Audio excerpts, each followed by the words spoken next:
This video is powered by the pros at Pascal Air Plumbing and Electric. Arkansas owned, Arkansas operated.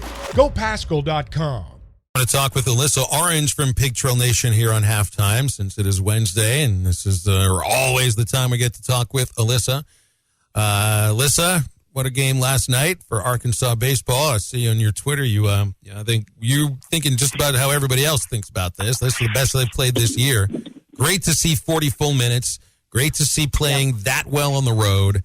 Really makes you believe in what you're seeing now. It's 5 consecutive conference wins because it's against a team in Kentucky that might not have looked very good at times last night, but I think they didn't look very good because Arkansas made it that way.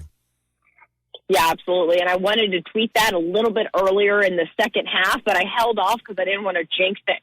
I didn't want to be that person, but I did look at Saylor when we were watching the game, and I was like, this is the best I've seen this team completely play for a full 40 minutes, and that stood true when that game was over. And there have been some debate about that San Diego State game, but I think that this Arkansas team had it all clicking at once. And I think you're right, Phil. This was a Kentucky team that played on its heels the entire time while Arkansas was really in control. And when Kentucky would try to get back in, and Arkansas would be able to kind of hold them off. And that's something that we haven't seen from this team. And now that things are clicking for guys, especially offensively for Devo Davis in the last month, he's played such great defense. Now that offense is picking up. Anthony Black is playing like an NBA player. You have both Mitchell twins who, I don't know what was said between the two of them, but whatever happened, for them to take it up a notch within the last month has been incredible to see. And those two guys playing well. We talked about it last week. Jordan Walsh at the end of games. You hit those 3 guys on the floor at the end of games, you're going to have success. And we saw that happen last night.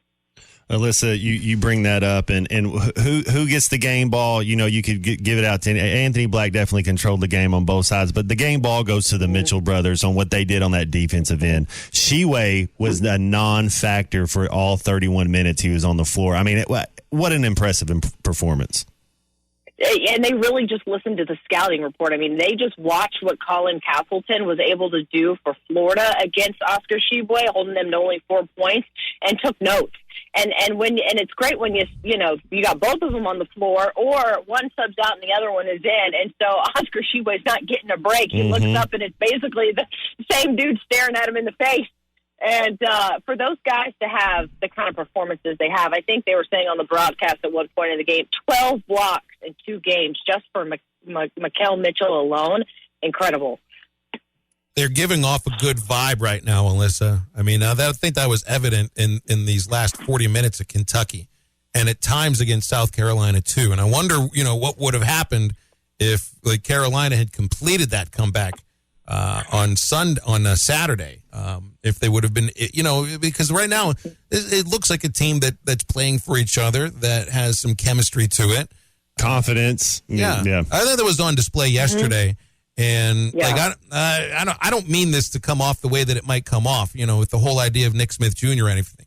I don't want anything to get in the way of the chemistry of what you see right now, and right, because this is the way it looks like this team was meant to play right now. The way that they've made up, it's difficult to recreate that. Even if you add somebody that's really talented, like if he's healthy and everything, great. It's just, I don't know. I like the way they're playing right now. Right. What's the old adage? If it's not broke, don't fix it. Everyone wants to see Nick Smith Jr. play again. No one is rooting against him, right? But you're absolutely right. What do you do? Because there's got to be a subtraction to that addition. And so where does that subtraction come from? And the way that they're playing right now, it's almost like we watched this team take a month to figure out where to pick up the pieces without Nick Smith Jr. Devo kind of stepping up and saying, you know what, I am a leader, when people like me quite frankly question whether he could be that person or not. We've seen that from him. Anthony Black, we've seen that from him. So now that they've figured it out, and now you add Nick Smith Jr. back into the mix, where does everything just kind of equal itself out? And can they sustain what they've been able to put together these last 5 games? With him still on the court. It's not that they won't find success, but is there going to be a little bit of a lull again while they try to figure out roles once he comes back? It'll be really interesting to see. I don't know if he comes back. I mean, you welcome him with open arms. I don't know that he comes back is the thing. I mean, Musselman's not going to play him until he practices. I mean, I'd have to think that he'd be at practice before he's going to play. But that being said, let's talk about the players that are playing. And Anthony Black, Devo Davis, Ricky Council, those are the guards that are going to take us where we need to go if we get some help from the big men. I thought Ricky Council's 20 was a quiet 20, just a very pretty, easy 20. Man, I was really impressed with how Ricky played. Oh, yeah, Ricky is incredible. And he's kind of been it's been nice to see him still have an impact, even when the focus is on guys like Devo and Anthony Black. And can we also talk about the fact that Devo Davis is the only person on that team that has ever played in Rupp Arena, ever. Wow. And they were able to leave with a win. Kamani was there, but Kamani didn't play much. And that's what was also impressive. It didn't faze those guys walking into that arena, into that environment. And they acted like they've been there before. And that was really cool to see. But yeah, you're right. Ricky played really, really well. Alyssa, they seem like they were the hunter and not the hunted, where it seems like they kind of had that bullseye the first part of the season where they were the ones getting hunted, and they just kind of flipped the script, and they were the hunters last night. They were. And we'll see if they're able to keep that kind of chip on their shoulder, because they had something to prove a month ago. And now that they've won 5 straight conference games, and, obviously you take that game with Baylor out, and that's a 5-game win streak. Can you now keep that edge with the last couple of games remaining down the stretch here? What is it? I think 7 games left in the non-conference or in conference play before the tournament starts. Can you keep that edge and chip on your shoulder? Because you've got some big teams coming up here. You got to play A&M. You got to play Tennessee. You've got to play Kentucky again at home. You can't slip up against Mississippi State. We'll see how they do. All right, so on the men's side, you're seeing Mikal Mitchell emerge. I mean, this is not a one-off game now. He's emerged. Jordan Walsh seems to have this sixth man role. His rhythm's coming, which I think he fits very well. Jalen Graham, I mean, was one of the main reasons, if not the main reason, Arkansas beat South Carolina. So he's kind of become not someone you can count on, but he's that seventh man. He's sprinkling him in. What does the women's team need to happen to get on the same sort of run that we're seeing from the men's team? Because there needs to be like a little. I'm questioning the depth a little bit on the women's side right now. Yeah, hosting Mike Neighbors' luncheon yesterday afternoon, and confidence was a big word that he continued to say. You look at Erin and what Erin's able to do, and she puts up 37 points in their loss to Ole Miss. I mean, you can't ask more from Erin than that.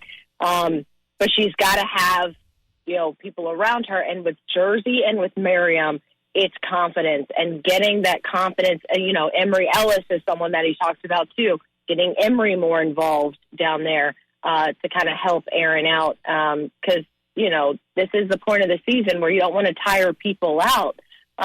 So can they get some confidence in players like Jersey and Miriam to counter with Erin, and then it's just a consistency thing with Sam and Michaela and Saylor, and getting Saylor more involved offensively, even though she does a lot that doesn't show up on the stat sheet. It's just building some consistency and some confidence with this team. But Mike Neighbors also pointed out yesterday, Phil, and again, we're at a luncheon, so take it as you will, but this is a team that's, he doesn't really want his team to quote-unquote peak right now, because they have peaked at this time in years past and haven't had success in the postseason.